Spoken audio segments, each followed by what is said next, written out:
Welcome to the Gita in Action podcast. My name's Radha, and I'm here with our family of seekers, and we're reading through the Bhagavad-gītā verse by verse, learning about its relevance in our lives, and discussing these timeless, universal truths. It's non-sectarian. These truths can be applied to anybody, any culture, any time, and this is really a testament to the potency of this spiritual knowledge. So that's what we're doing here together every Monday and Thursday at 7:30 a.m. Eastern Time. If you want to join our family live, you can shoot me a DM or a text message. You can find us at consciouslife.org. That's our website. And our Instagram handle, I think, is also consciouscollective.life, maybe something like it, consciouscollective.life. So anyway, so find us, let's connect. Our email is also consciouscollectivelife@gmail.com. So please reach out and let's connect. We love to connect and to grow our family. And with that, let's get right into it today. We're in the 13th chapter today. And we have quite a list of qualities to discuss today. But before we do that, let's say our prayers. Martine, do you want to say our prayers for us this morning? You're on mute. I will. I'm putting myself in a Perfect. quiet place. Perfect. All right, here we go. Om Jnana Timirandasya Jnananjana Shalakaya Chakshurunmilitam Yena Tasmai Shri Gurave Namaha Namahom Vishnu Padaya Krishna Prashtaya Bhutale Srimate Bhaktivedanta Svaminiti Namine Vanchakalpatarubhacha Kripa Sindhu Bhyayevacha Patatinam Pavanebhyo Vaishnavebhyo Namo Namaha Jai Shri Krishna Chaitanya Prabhu Nityananda Shri Advaita Gadahara Shri Vasadi Gaura Bhakta Vrinda Hare Krishna, Krishna Krishna, Hare Hare, Hare Rama, Rama Rama, Hare Hare. Oh, nice. Thank you. Thank you. So we are starting text or chapter 13. Text.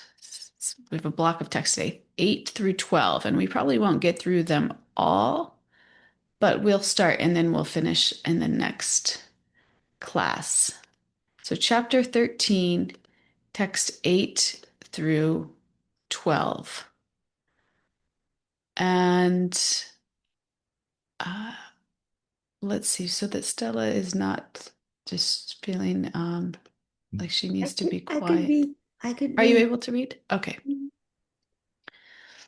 Humility, pridelessness, nonviolence, tolerance, simplicity, approaching a bona fide spiritual master, cleanliness, steadiness, self-control, renunciation of the objects of sense gratification, absence of false ego, the perception of the evil of birth, death, old age, and disease, detachment, freedom from entanglement with children, wife, home, and the rest, even-mindedness amid pleasant and unpleasant events, constant and unalloyed devotion to me, aspiring to live in a solitary place, detachment from the general mass of people, accepting the importance of self-realization and philosophical search for the absolute truth. All these I declare to be knowledge, and besides this, whatever there may be, is ignorance. That's a big list. It's a big list. And what Krishna is answering here, if we remember the first verse of this chapter, and Arjuna had like six questions, and one of them was, what is knowledge? And so he's answering that here. And most of us today, when we think of knowledge, we think of like information. Like knowledge, if you have a lot of knowledge, then you know a lot. Maybe you read a lot, you have lots of degrees, you're super intelligent. But Krishna's giving a completely different answer here about knowledge. He's not just giving him information to memorize, he's giving him 20 qualities to develop. And we'll just touch on a few of these today. But he talks about humility, tolerance, self-control, simplicity. And at first, again, it's like this isn't knowledge. Oh, but Krishna once again in the Gita is broadening our perception, and our current conceptions, so that real knowledge is not about just what is filling our mind, but it's about what transforms our character. This is like knowledge in action, what's really transforming our character. And in the world today, we have access to information. If you don't know something, you can Google it. If you want to learn a new skill, you just watch YouTube. It's like crazy now, even with AI. I was just talking to my husband this weekend, like people aren't even going to know how to write anymore because you just don't have to. It's like information is just there.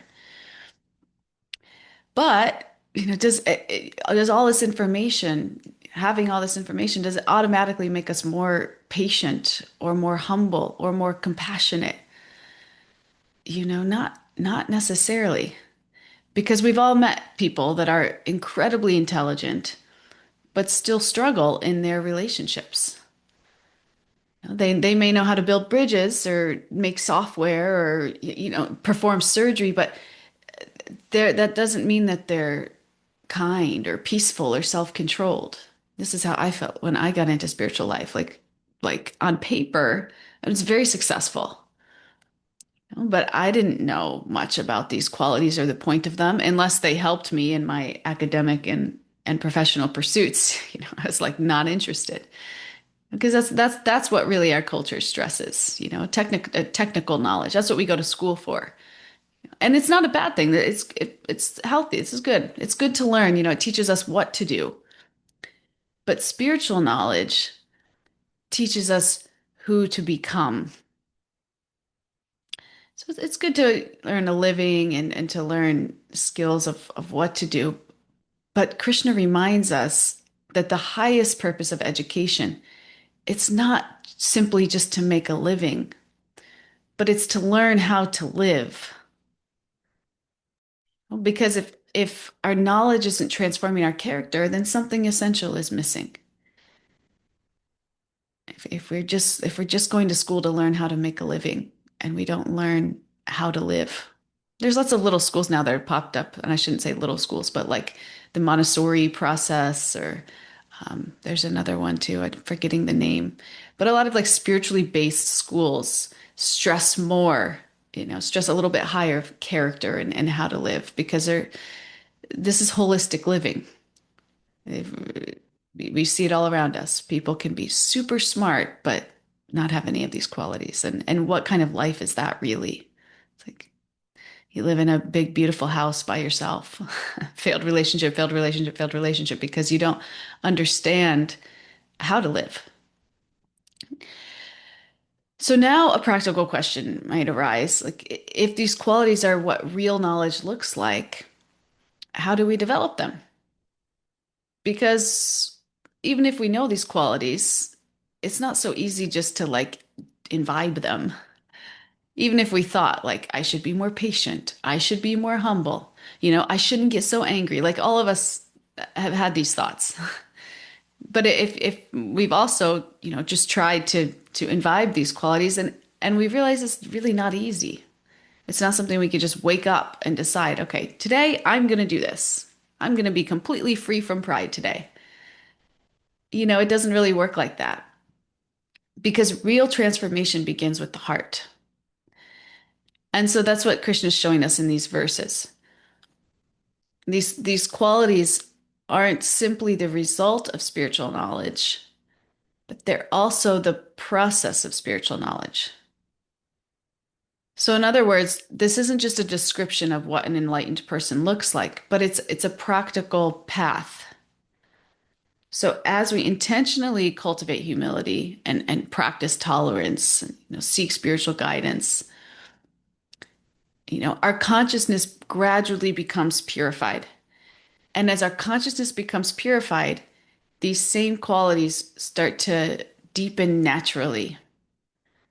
So they're both the process that we practice, and they're also evidence that the process is working. They're also signs then that's to say, like, many of us that have been practicing for several years can look back when we began and say, yeah, I'd say I'm a little bit more humble. I'd say I'm a little bit more patient. That's the metric that the process is working. But they're also the way of which to develop these qualities. So it's both. And among these qualities, the one that stands above all the rest is devotional service to Krishna. Because this quality is the foundation that nourishes all of the others. This devotion. When we practice bhakti, and bhakti just means this path of service that connects us to God. And as we do this, our relationship with Krishna deepens. And because of that relationship, we naturally become more humble, more compassionate, more detached. So it's good to consciously practice these qualities, but they also become the natural byproduct of a relationship with God. And if we look at this list, the very first quality that we see on this list is humility. And we're going to spend a little bit of time talking about humility today. And if we think about humility, when we're prideful, we become kind of convinced that we have nothing left to learn. It's like have you ever tried explaining something to someone who already thinks they know everything? It's like they're not really listening, they're just waiting for you to finish so that they can explain why they're right. And this is like kind of annoying, right? But the reality is that we all do this. And we do this spiritually too. You can think, oh, I've read the Gita, or oh, she's going to talk about humility. I know about humility. I don't really need to tune in. I know everything she's going to say. This is so normal. You've been practicing for years and you could still think this. But the moment that we think that we've arrived, we've stopped growing. This reminds me of the interview that we had the other day with Kalachandji when he said something like this. I think when I asked something like, what do you know now that you wish you would have known then, or something? And he said, it just never stopped growing. He never stopped growing. He's so humble like that. And he sees things in that perspective. Yeah, and this is a beautiful quality of a advanced devotee. They never feel like they've reached the end. They never feel like I got it now. And Arjuna himself tells Krishna, like, you alone know yourself. Krishna's glories are unlimited. So no matter how much we learn, there's always infinitely more to discover. This is a beautiful thing about spiritual life. It's infinite. It's not like you can get your PhD in spiritual life and all of a sudden you're realized you're an expert. It's like it goes on and on. It's an endless well. So this real humility, it's not pretending that we don't know anything or thinking less of ourselves. It's just recognizing that there's always more to learn because there's someone infinitely greater than ourselves. It's like when we stand on the shore of an ocean, and it's not that that because the ocean is so big and beautiful, we feel bad about ourselves, but we recognize like, wow, that the ocean, like we're a little bit humbled. Like the ocean is vast, so much more vast than I could even understand, or even understand what's going on in there. When we have a close relationship with Krishna, because this is our association, this is our the constant meditation of our mind and our hearts. We can't we are always connected with this understanding of how actually small we are.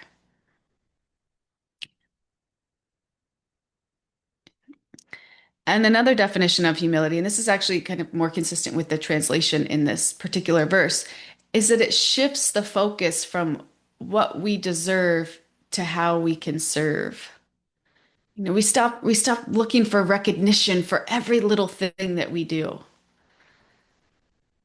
And this is where so much of our frustration comes from anyway. We feel like we're not getting the recognition we deserved. Like we worked hard, but nobody noticed. We helped someone, but they didn't appreciate it. We give our best and we're not recognized. And it's not to say that there's something wrong with wanting to be appreciated. We have a natural human desire. But when our peace depends on receiving that recognition, whatever recognition we think we deserve, we've completely handed our peace over to other people. So humility just frees us from that. So this is a good practice for us. Instead of constantly asking, am I getting what I deserve? We can begin asking, how can I serve Krishna? How can I serve the people around me? And the next time that you don't get the credit that you think you should have got for something, understand that this is actually a gift from Krishna. Because until we come to this realization that that expectation is actually such a root of our suffering, we'll just sit where we are. We won't really be forced to grow and to look deeper and to seek deeper. Because the real fulfillment is actually in how can I serve Krishna? How can I serve the people around me?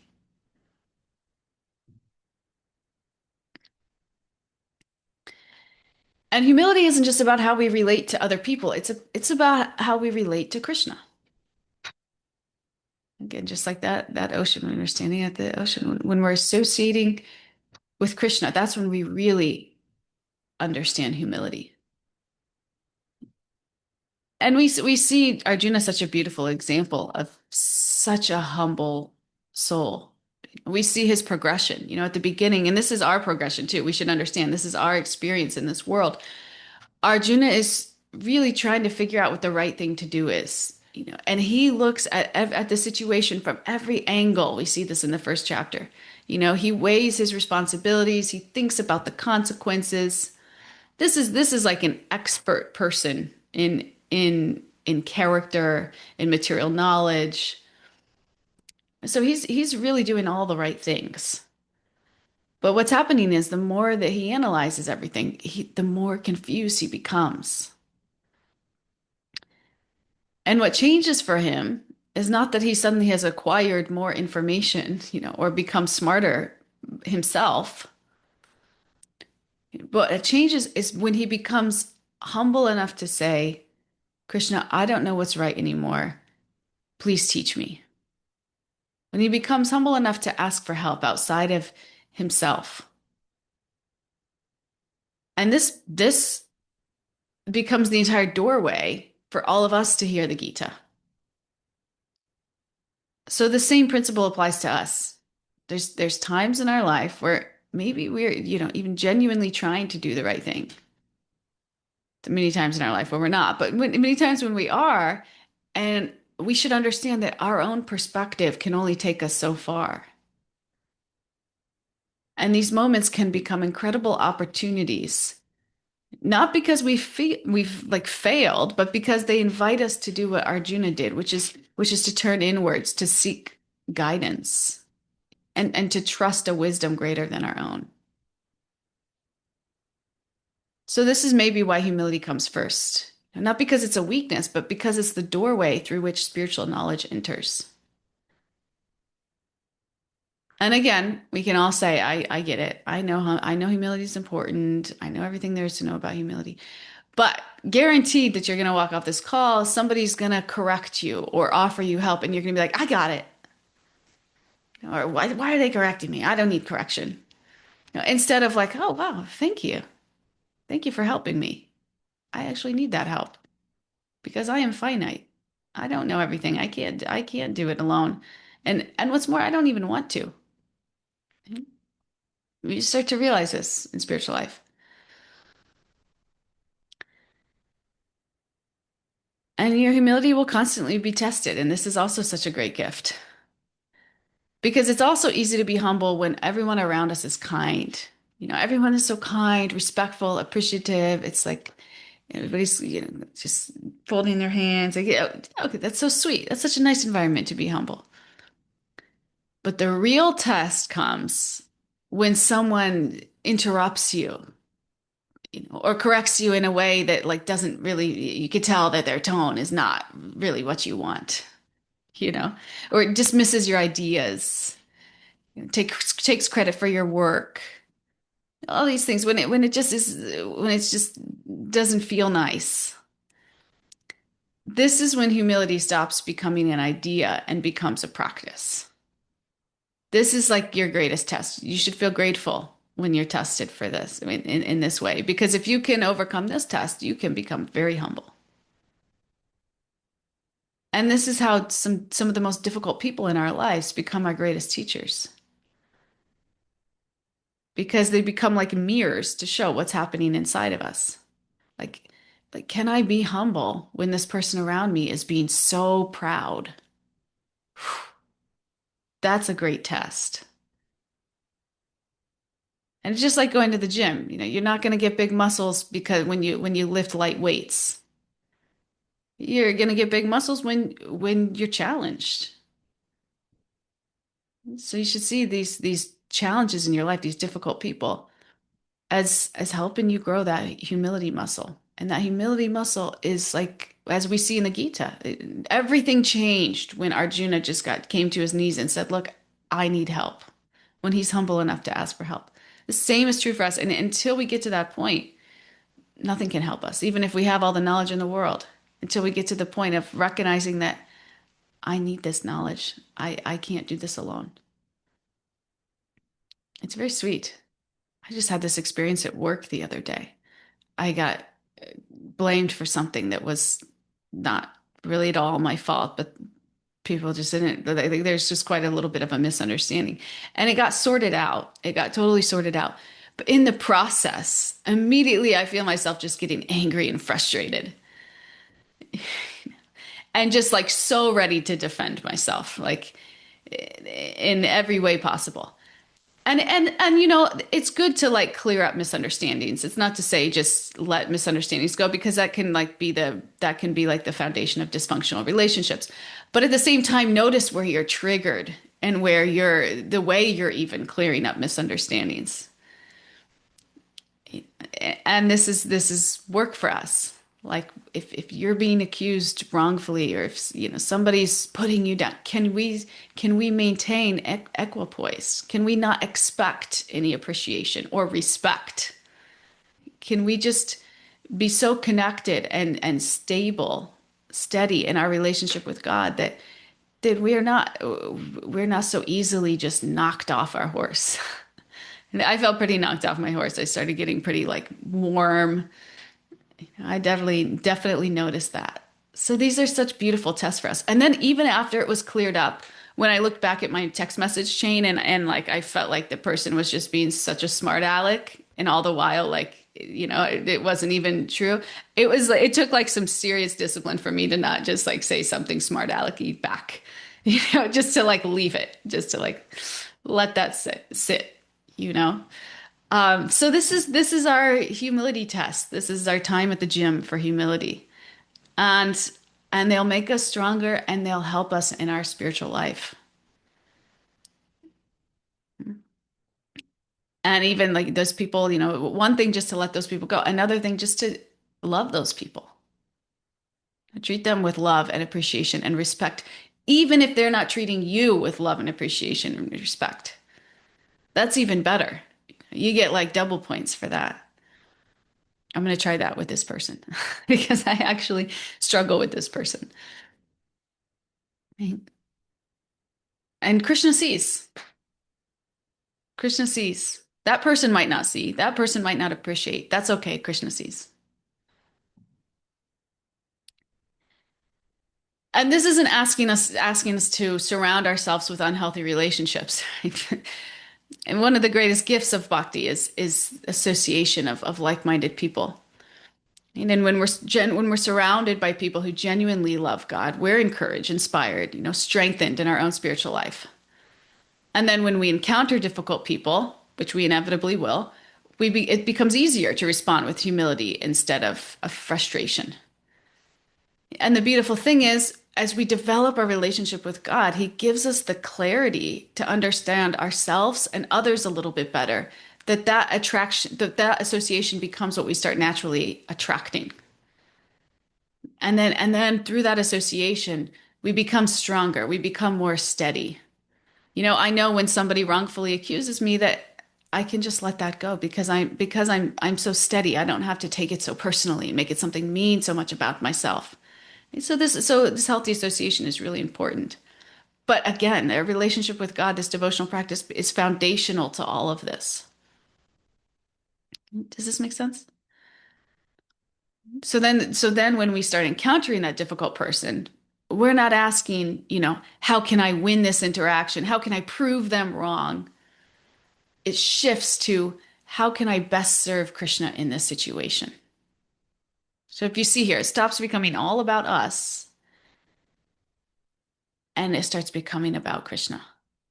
How can I best serve Krishna in this situation? Next time you're in a difficult situation, notice where your narrative is. Man, my narrative, honestly, this morning I was looking at that text message and my narrative was still there. Like, oh, what could I say to make him understand just how wrong he is and make him know that I know that he's wrong?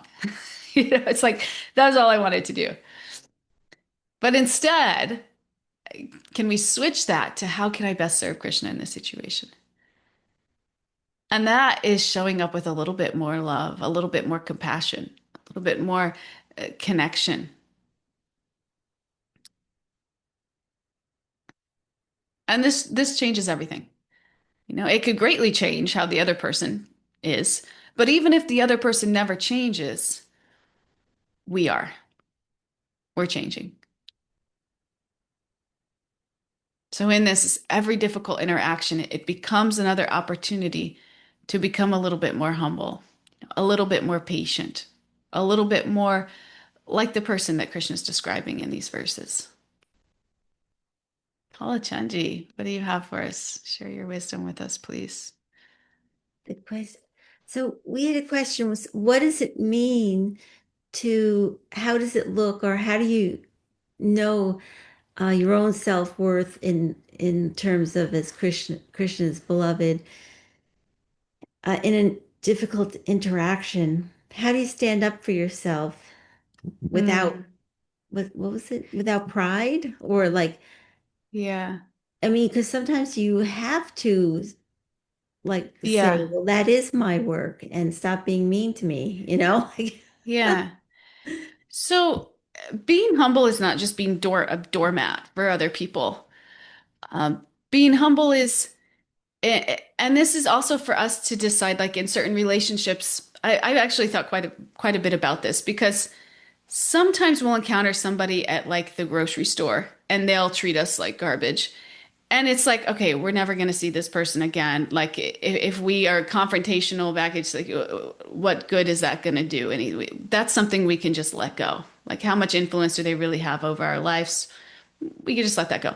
Sometimes we're like we have a working relationship with a person, and if we don't effectively communicate, then it becomes dysfunctional. So so there's times where we absolutely have to stand our ground and communicate where we are and where we aren't. And this person that I'm talking about, like it actually my boss called him and like told him the whole situation and I was actually on the phone. I could hear it all and he like completely like backed down. So that was all like sorted out. he doesn't need me to remind him and to, kind of put it in there and twist it. So I think it's more just taking assessment of like your own motivation, intention, and disposition in that. Is your motivation, is your intention to provide clarity so that the relationship can function properly, or so that at least you can do your part? Or is it to kind of make sure that that person knows that they did you wrong and that you deserve an apology? And so I think we have to really become just like radically honest with ourselves. And and and it's not always about, like, we want to make sure we're not just trying to stand up for ourselves to make that person bad and make us good. And that's I think is the more like default for most of us. Like, I want to prove that I'm right. Now let's figure out how we can interact and relate and function more healthily together. Or let me decide that, maybe there needs more boundaries in this relationship, and in that way, when there's more distance involved, then it becomes healthier. But whatever it is, like, let's work towards growth and connection together, as opposed to just, becoming trash receptors for our garbage. No, does this make sense? Yes. Yeah. I think that word, like boundaries, I guess humility would be that you you do have self-worth. You are worthy of respect and dignity, but how you react in the moment is, are you setting up a healthy boundary and being kind in the moment of doing that, but still protecting yourself without pride. Yeah, and sometimes we have to take space from people to do this. Like, if somebody's super triggering, like, I didn't talk to my dad for a couple of years. I didn't actually even invite my dad to my wedding, because he was so nasty, and I couldn't talk to him without him being nasty. And and then there came a time where I thought, you know what, let me try again. And I called him, and I said, and he said, "Wow, Rach, I can't believe you called me. I'm so surprised to hear from you." And I said, "Yeah, Dad, I haven't talked to you for a couple of years." He said, "I know, I effed up." I said, "Yeah, Dad, you can't talk to me like that anymore. I can't talk to you. It's just too hurtful for me." He said, I know. After that, it was like, and it wasn't me trying to control him either. It was just me deciding finally to be there for myself instead of trying to constantly, focus on him and where he was. It was just like, I can't do this anymore. This is too hurtful for me. So we sometimes have to do that too. We have to be there for ourselves, and if that means creating some distance for a little bit, let's do that. But at the same time, when I came back to him, I was at a place where I felt a lot of compassion for him. I wasn't at a place where I needed an apology and I needed him to recognize. It was just like, hey, this can't go on like this anymore. This isn't healthy for me. So there's a balance. Yeah. Thank you. Yeah. Thank you. Anybody else? It's a really nice discussion. I think it's really hard with family, with Mm. fathers, mother child, mother daughter, or I mean, a situation like that. And, um, as a mother, you want to fix things and you want to take the pain away. You want to take it on. You want your child, whether adult or young, to, you know, and unfortunately, it's not the way it goes, right? And it can be frustrating because you do things a certain way to deal with life. Your child is a separate entity from you, even if it has part of your DNA, comes with a history and so forth. So this it's always amazed me that every time we open the book, and it's not just in this book, I think you can find that same wisdom in the Tanakh, in the Torah, and in this, the New Testament, in any spiritual venue if you pay attention, and what we like to call in this tradition, the nectar, right? Trying to find that sweet. It's one thing, but where I find it hard, here we are having a very calm conversation on a text that was read and written many, many, many years ago, and we are in an intellectual situation, right? We are here in the morning, early hours, and we are able calmly to discuss it. And what Kalanjali said is that, the emotion, right, that arises when you are in a dynamic, you at work, me with one of my children, somebody else with another situation, and it's I guess when those situations arise, hopefully our intellect will kick in and say stop, right, breathe, and remember, to what you learned, right, what you got enlightened with, if you will, where the light or the spotlight was shining on that very point. Don't go there. Don't take that step that could make it not irreversible but even more painful, and you go into another dynamic, another cycle, and it's counterproductive. I mean, I'm the expert Mm, in counterproductive, I think. If I mm, in my life, if I could go back and knowing what I know now and react differently to situations, whatever that might be, in the workplace, with family, with friends, with this, with that, with myself, mm. that Kurukshetra Yeah, battlefield we all have inside, right? Um, yeah, yeah, so it's I think we could spend a year just talking on those words, right? On that yeah, text, just this one today, right? Uh, yeah, and I don't know the word in English, but kind of taking it apart, if you will, layer after. yeah. There's a lot to unpack here. Yeah, there is a lot. Yeah, I like to see whenever I go home, I that becomes like a metric for me for how much I've progressed in spiritual life is how much I'm triggered by my family. And my goal is every time I go home to be triggered a little bit less.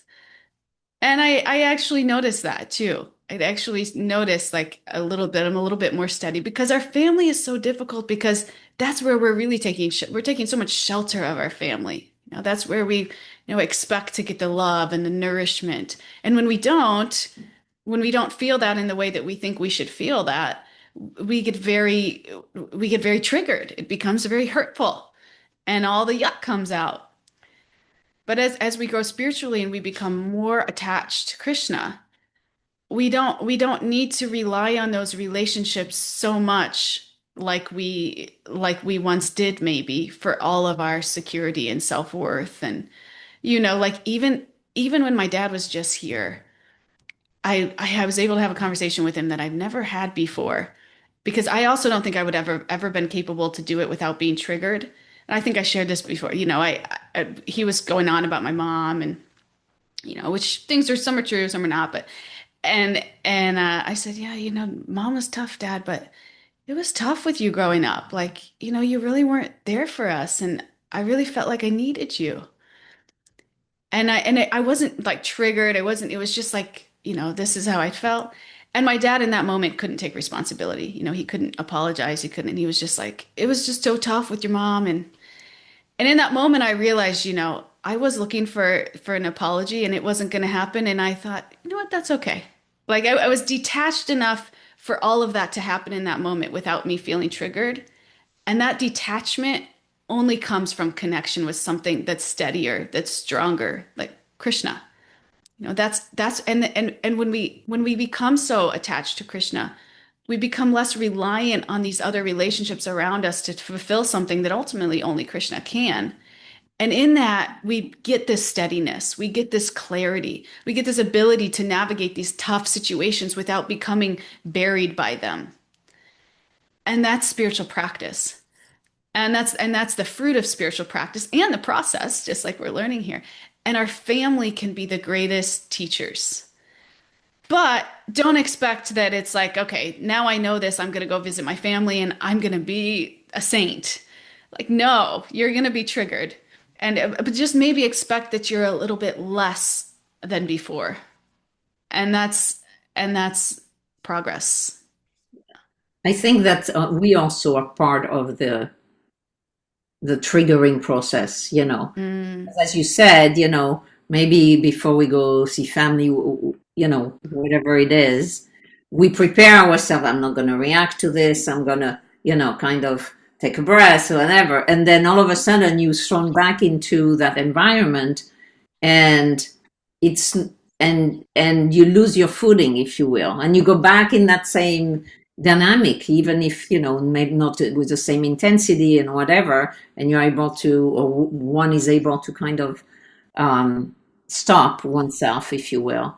But it's all these years of emotions, of dynamics, of situations that, you know, come back in a way, and you know, it's really hard to change the the dynamic, the back and forth in conversation, the emotions, the, you know, and so forth. So I hear you. Yeah, I mean, it's and that's exactly what we're talking about in this verse. You know, it's we can't we should try to invite these qualities, but understand that at the same time engaging in devotional service to Krishna, which is actually what really builds that relationship. These qualities come as a byproduct because what's happening is because we're getting more attached to Krishna and therefore less attached to this material energy.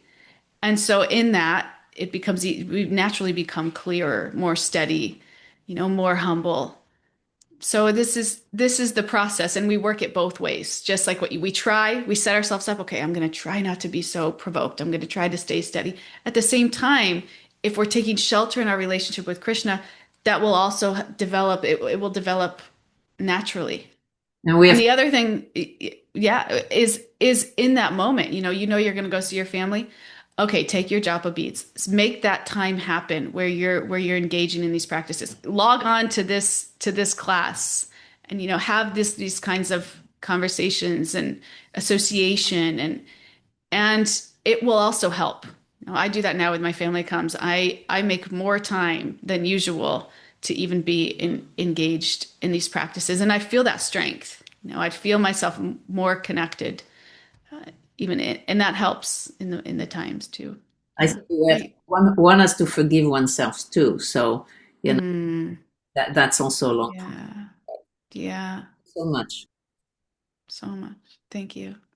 Kalachanji. You know, what you're saying, Rana, excuse me, it reminds me how, and we've talked about this before, that sometimes behavior can precede our feelings. And I don't know if this is a good thing or not. But like that sometimes like taking the humble position, if even if one does not feel that way, can lead to good results and can be the best thing. I think I expressed a while ago, I was entering into a situation of I was going to, be in the presence of someone who had like, attacked me and insulted me, even publicly. And when I came into, I had a lot of anxiety about it. But when I came into that situation, I just, without forethought, I spontaneously went over and I actually knelt on my knees and begged forgiveness for my offenses to this person. I can't claim that I was necessarily feeling that, but as soon as I did it, I felt tremendous relief, and it has not bothered me since. And maybe I even had some pride that like I did the right thing. Mm, I don't know. sure. Maybe it was hypocritical of me. I don't know. But it really alleviated the situation. It made me feel better. And I like to think that maybe it gave me like some touch of the humility I was expressing might have even come in feedback to me. Yeah. Beautiful. Sometimes all we can do is just try. Even if we have mixed motives, even if we're not totally there, just try. Yeah. And I know. Yeah. Who's sharing? Who's Sorry, how was that person's reaction when you knelt? Oh, he totally thought he deserved it and, Hmm. accepted it in that way. And that was fine. What, I'm not going to change him, only can change me. But you weren't entangled in how he might have reacted in I was so free. I was so liberated by doing that. because then you could really leave him alone. You're kind of if you had needed to, it was done. Yeah. Yeah. It's like your side of the street is clean. That's liberating. That's really inspiring to not even get like you become so humble and you notice that that's just making him more prideful and you can just let that go. Yeah. Yeah. Yeah. That's what I want to do with this person. I'm going to try to do this today with this person. I'm going to try to be more humble and be okay that wherever he is, that's tough. Yeah. Thank you. Anybody else inspired to share?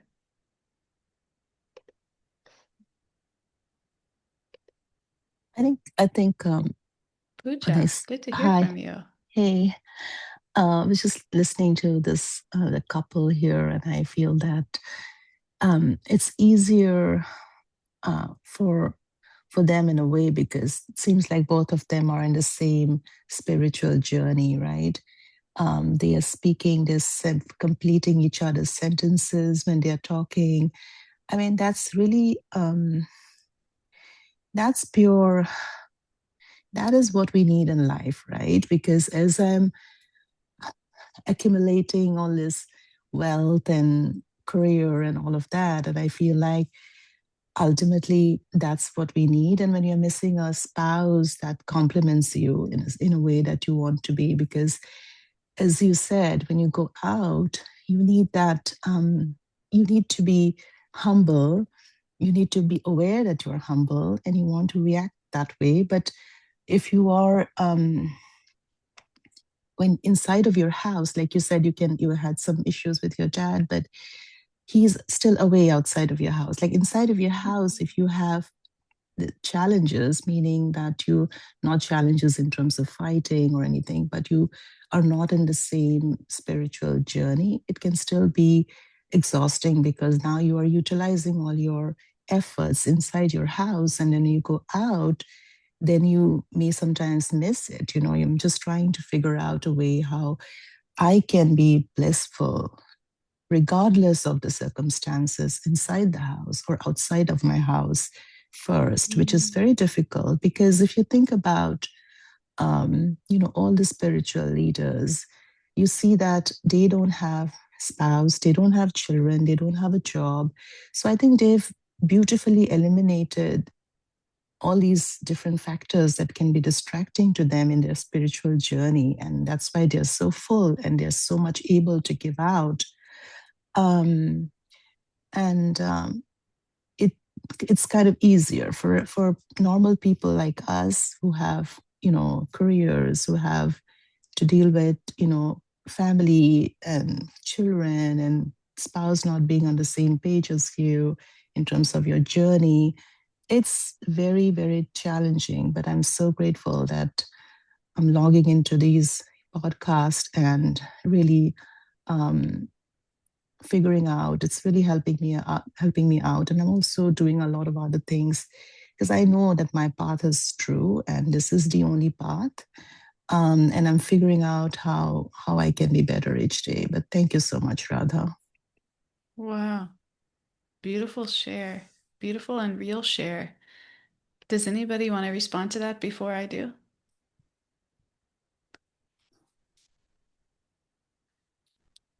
Kalachandra or Stella? I could go first if you guys prefer. No, you can. I would like to hear what you had to say. Yeah.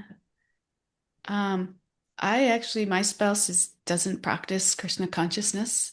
He's Catholic and he's gotten more and more into his practices since we got married and started living together. And I see that.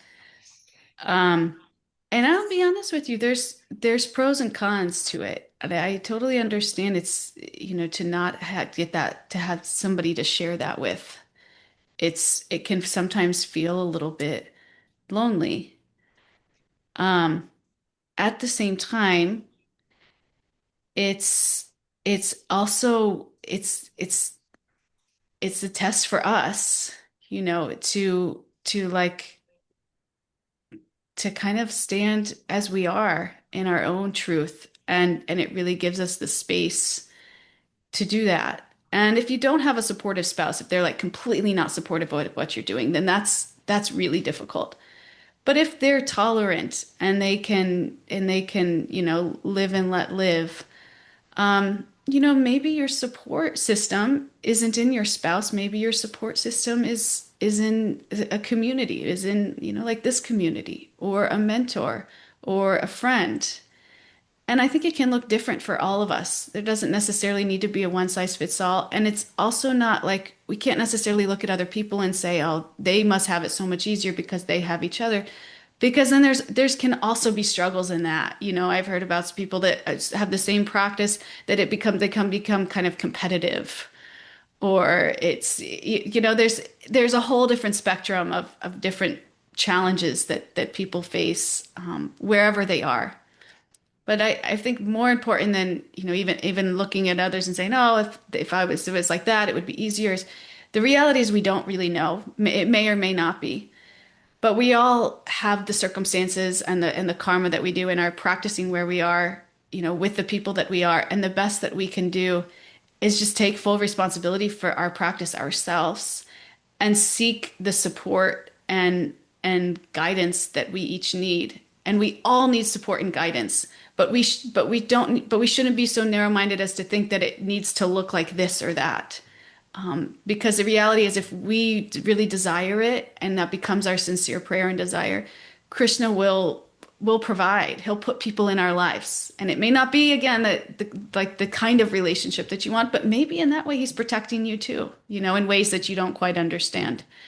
So we'd have to have that trust and and that confidence and that faith in the process. But we do all need support. We all need support. Um, it's maybe just not for us to decide how that support and association looks or comes. Kalachanji, you guys like to share, to add on to Yeah, that? well, I was just going to say it's not those instances in which you need to practice humility and patience come up a lot in a marriage, no matter whether you're following the same path or not, is one thing. The other is that, early on, I I was hoping that my spouse would practice more. Like we were not at the same, even within the same kind of faith, we weren't at the same like desire to practice a lot. We go and it just being patient is a part of being humble, is that it's not in your own time when something might happen, or how your spouse will react, how they'll react, how deeply they'll stay doing something or not. So that's part of being humble, but prayer, I think, has a lot of support and help, just because Krishna is our center. She's not saying, but she prayed for some years, Yeah, about um, almost 10. that I would come around. Mm. To a spiritual a spiritual practice, deeper spiritual practice. Mm. And there was no haranguing, there was no, wishing, saying, I wish you did anything. She just privately had that prayer. It had to come from him. Yeah, beautiful. Thank you. Does it always come, or sometimes maybe not at all? And Not at all. and No. then that's okay. Well, that's then at that point you choose again every day. You choose to be with somebody and interact with them. You weigh it and choose to stay if, there are ways to get around it. But you know who they are. You love them. It's, And for us, in the end, it was Krishna who stepped in yeah. and like presented us. We saw it was a little sign with Radharani's picture in a health food store that I saw, and that's what like got me going again. Even, yeah. So you never know how it'll come out. And it may not even be in this lifetime. You know, that's the whole thing, is that our journey is a very, long one. Um, you have to find that balance. If you can find, if you're like, if during that time I took shelter of Krishna, you know, and anyway, a long marriage, you never really, you can be the shelter of each other, but it's really still Krishna's the only true shelter. Mm, Mm-hmm. wow. We'll go a little bit longer today so that we can hear from, we have Andrea, and then we'll hear from Shakti and George, who are also in different places in their relationship. So, or not relationship, but spiritual practice. Andrea. Hi, everybody. Just so you know, my husband is not anything like a devotee. He never has been and never will be, as far as I can tell. He has kind of a bitter relationship with religion in general and spirituality in general. But as I go along this path, he sees the change in me. So I know that he knows it's important to me. And, if I don't wake up and do my japa right away, he knows I'm not going to be in a great mood for a little while. So I know that it's not that he encourages it or discourages it. He just knows that it's right for me. So he understands, right? But that being said, and yes, sometimes it's very frustrating because I want to talk to him about all the things that we talk about, like on this podcast. But besides that, I know that if he was along this path with me, I might not have met all of the people that I've met personally and had personal relationships with along this path. So maybe that's why. I don't like to kind of speculate why things happen the way they happen, but I do look at them and go, well, this happened because of that. So maybe that's what was meant for me, So I do look at it that way a little bit too, of the special relationships I have, so I can talk about these things with people that have become very close. And I think that that's something to remember too. And then the other thing I wanted to mention was that I also have two kids, and my oldest was very challenging as a teenager, preteen and teenager. And he is on the spectrum. So whenever he would be going through things, especially with hormones and teen things happening and really tough times at school, socially and things like that, when he would be going through those really hard times, my emotions were so tied to his emotions, and everything he was going through would put me in the same mood. So if he was having a really bad day, I wouldn't be able to get over it until he was over it. Those kind of things, those tying together.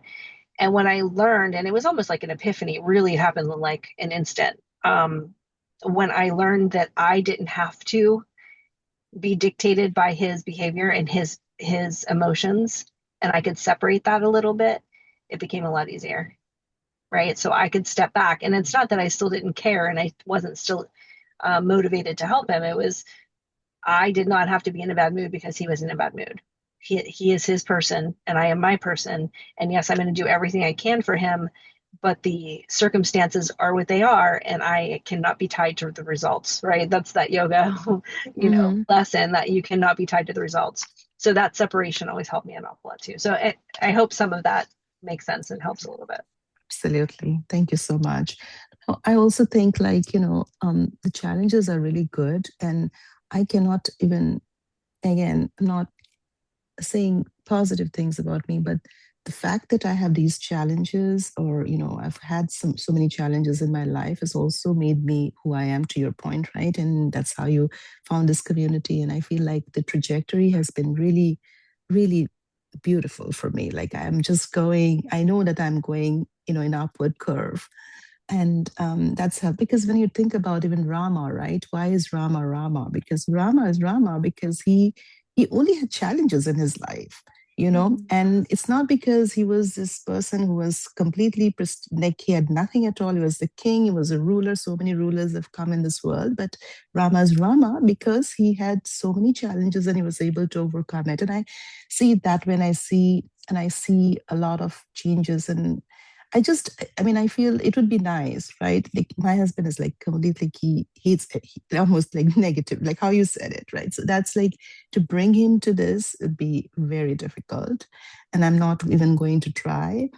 But I totally get what you're saying. But I think it's all helping us in a way that I am refining myself, defining myself, trying to figure out what's good for me, and even thinking about, what I should, this path, and really going deep diving into it. I think it's helping a lot. But it's always good to have someone. But if it's not, then I'll find the community.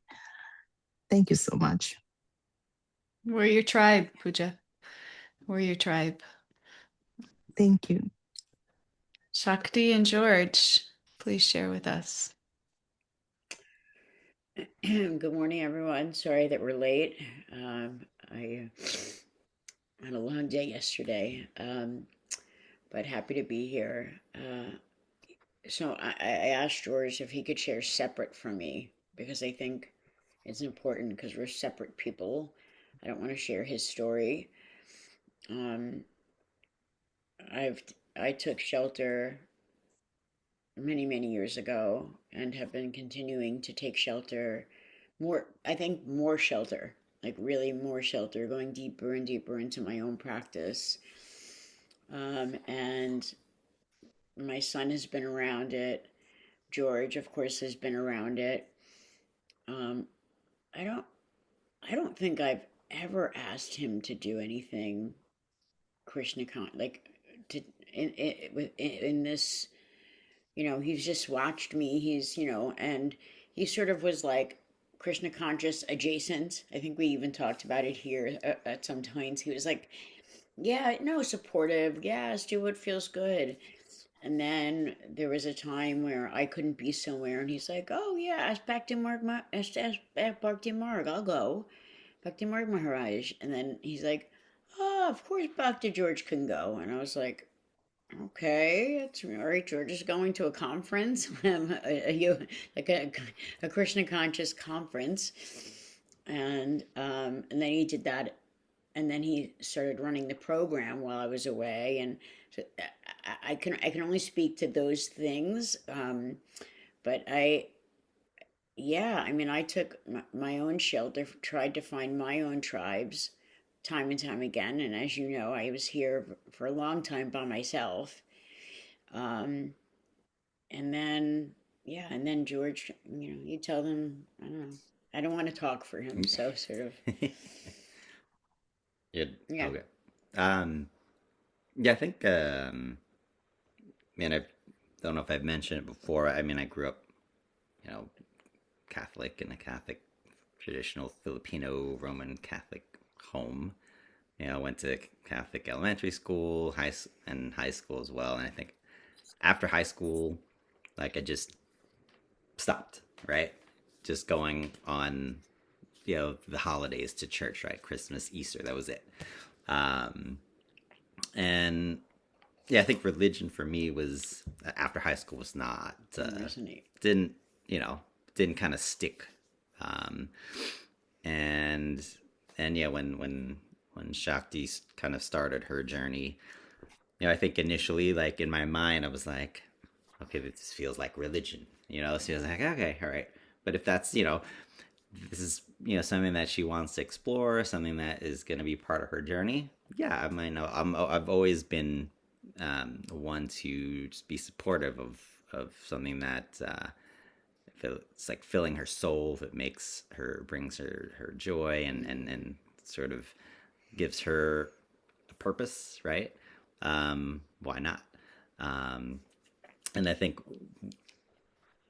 like a few years ago, like I think she would get up for these morning calls, and I would just ask, how was the call, da da da, and then I think when I I forgot when I actually started to just, all right, maybe I'll kind of hop in there and just see, what these calls are about.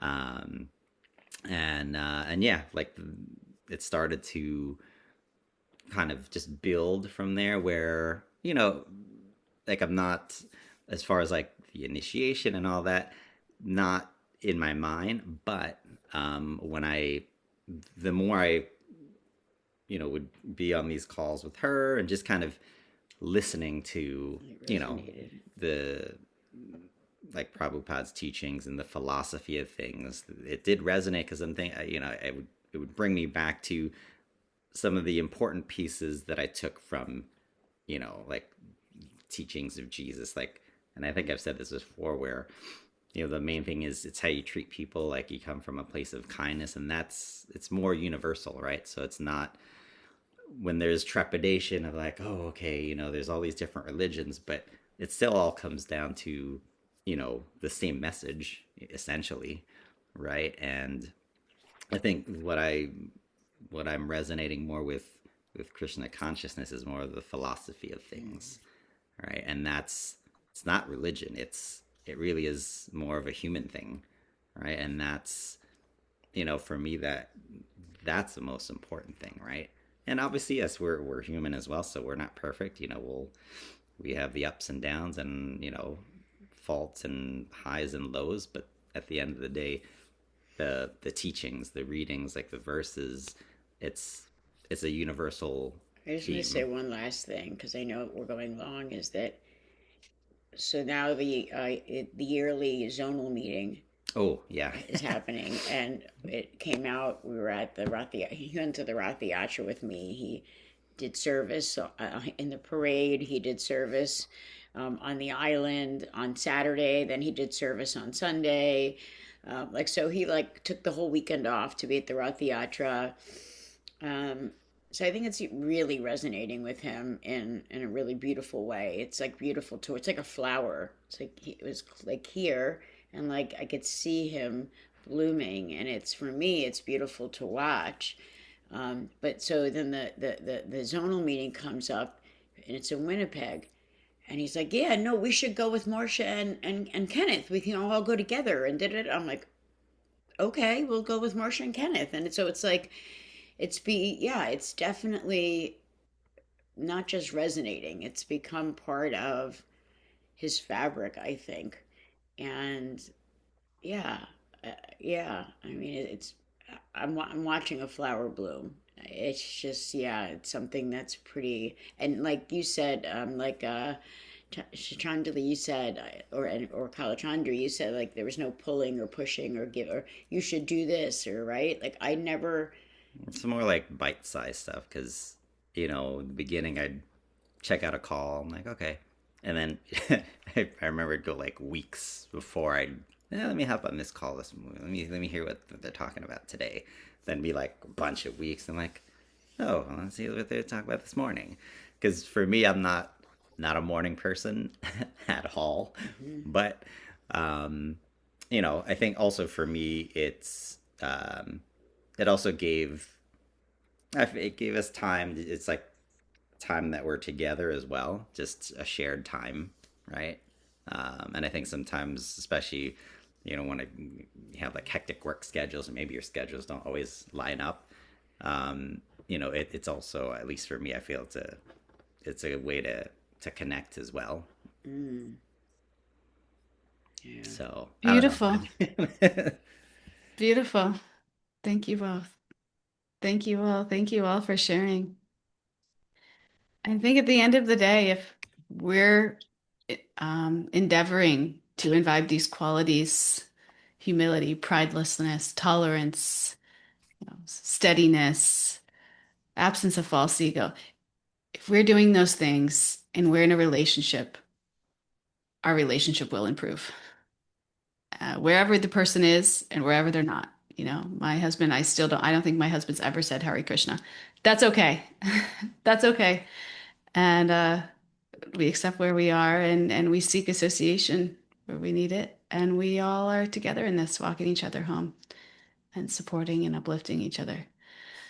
So thank you. There's a beautiful discussion. Thank you, Pooja, for Thank that you so end. much. Ran over, but thank you so much, everyone. Appreciate it. Thank you. And we'll see you all on Thursday to continue walking through this list of 20 qualities. Well, we're getting there. So thank you all and have a wonderful day. Thank you. I will. Krishna. Hare Krishna.